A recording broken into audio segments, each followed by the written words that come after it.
Now you can see the boat between the Kutiadi.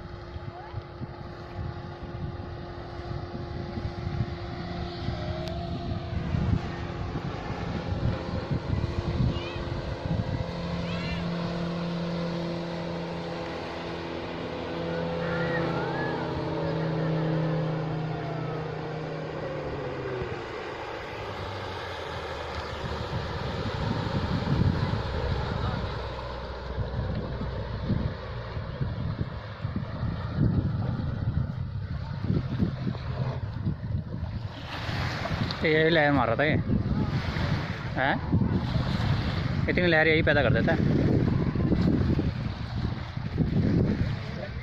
चलिए जी।